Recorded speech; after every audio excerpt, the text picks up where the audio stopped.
welcome to this explainer.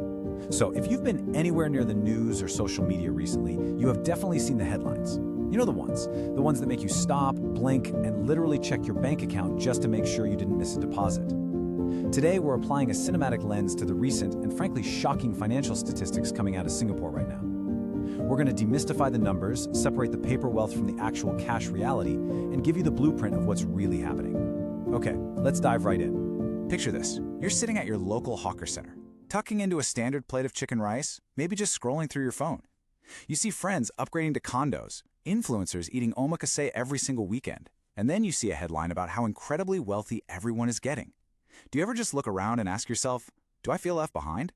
Like you're running on a treadmill while everyone else is gliding up an escalator? Well, that feeling probably went into overdrive when this jaw-dropping statistic dropped. 13.4%. That is the proportion of resident households in Singapore that now earn a monthly market income of at least $30,000 as of 2025. Guys, that's roughly 1 in 7 families. Just a few years ago in 2020, that number was only 7.4%. So in just 5 years, the share of these ultra-high earning families has basically doubled. Section 1. The $30,000 shock. Let's break this down. I mean, how on earth is 1 in 7 households pulling in that kind of money every single month? It creates this massive illusion of widespread extreme wealth, making the typical middle-income earner feel like they are doing something fundamentally wrong. When these numbers hit the internet, the reaction was explosive. One user on the r/Singapore subreddit hit the nail on the head, saying, if you're looking at this article and thinking, WTF, how is that possible? A good chance you were left behind in the wealth boom. Your anxiety? It's completely justified. But before you panic, we really need to look at how that $30,000 number is actually calculated. Because the fine print tells a much different story. You see, this isn't about one superstar employee bringing home 30 grand. First off, over 56% of these are dual-income married couples. That's 2 high-earning professionals combining their salaries. Second, when you factor in household sizes and multi-generational living, you might have adult children and semi-retired parents all contributing to one single household income figure. And crucially, it includes investment returns. Capital markets have boomed, and the share of income coming from non-employment sources, like investments and property rental, is heavily inflating these household numbers. Section 2. Asset-rich, cash-poor. Looking at income is really only half the battle. To actually understand the Singaporean wealth story, we have to look at total net worth. This exposes the critical difference between having high wealth on paper and actually having cash in the bank to go spend on that omakase dinner. Ready for a staggering number? According to official data, the average household net worth in Singapore is $1.75 million. Yes, you heard that right. But wait, do not let this number intimidate you. Remember how averages work. They get heavily skewed by the ultra-rich at the very top. Think of it like this. A multi-billionaire walks into a hawker center, and suddenly the average net worth of everyone eating chicken rice is $100 million. That is exactly what's happening here. When we break that average down, we see a stark K-shaped wealth reality. The top 20% of households hold an average wealth of $5.26 million.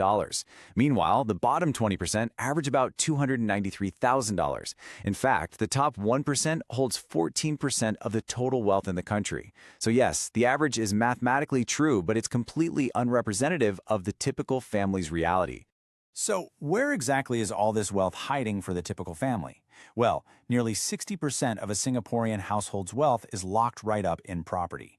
Another 20% is sitting in CPF savings. This proves our point entirely. You might have a net worth approaching $1 million, but 80% of it is illiquid. You literally can't use your HDB flat or your CPF retirement account to go buy groceries. Most Singaporeans are technically wealthy on paper, but completely stretched in real life. Section 3. Million-dollar HDBs. Is this the new norm? Since almost 60% of wealth is in property, we have to talk about the engine driving all that paper wealth. The timeline of this growth is absolutely explosive.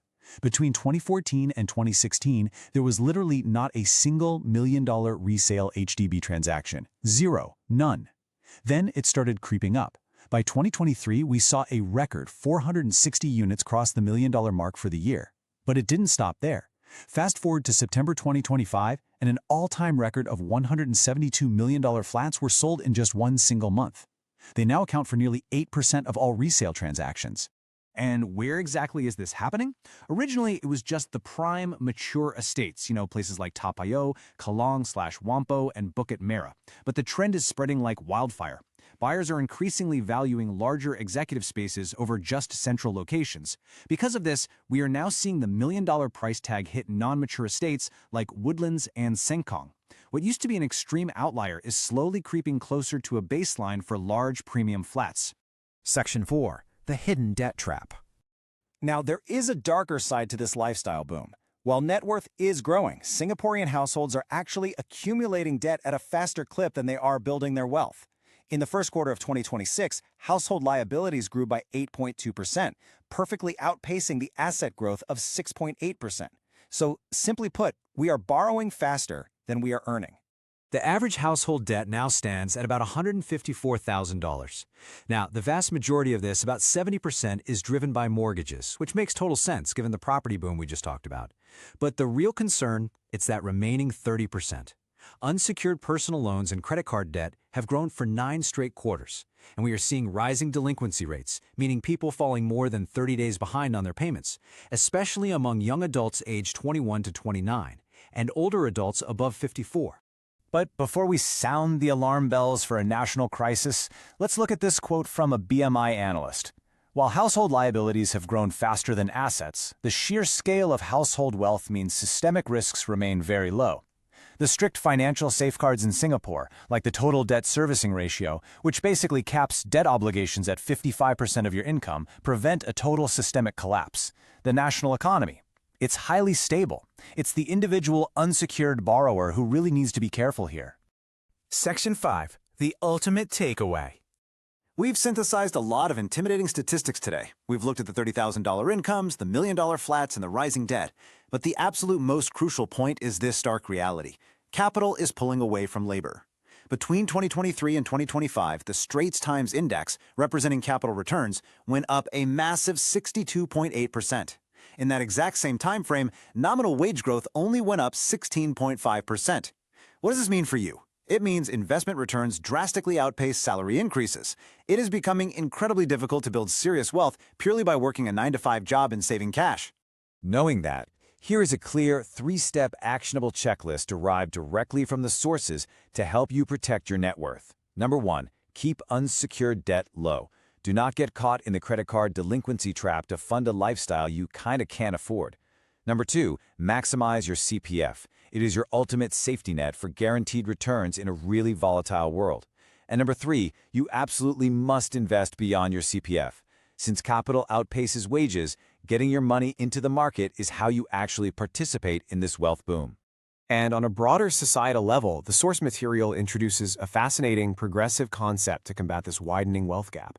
It's called Universal Basic Capital, or UBC. It's a proposed idea that suggests giving every citizen, not just the wealthy, a structural stake in the very capital and assets that are generating these outsized economic returns. It's kind of an evolution from a basic income to basic ownership, ensuring everyone gets a piece of the pie as artificial intelligence and capital markets just continue to surge. Which leaves us with one final thought. The statistics are intimidating. The averages are heavily skewed. And the headlines? Well, they're designed to shock you. But ultimately, you have to ask yourself, is your wealth defined by trying to match those flashy headlines, or by securing your own financial peace of mind? Tune out the noise, avoid the debt traps, put your capital to work, and focus on building your own sustainable financial security. Thank you so much for joining us for this explainer, and we will see you next time.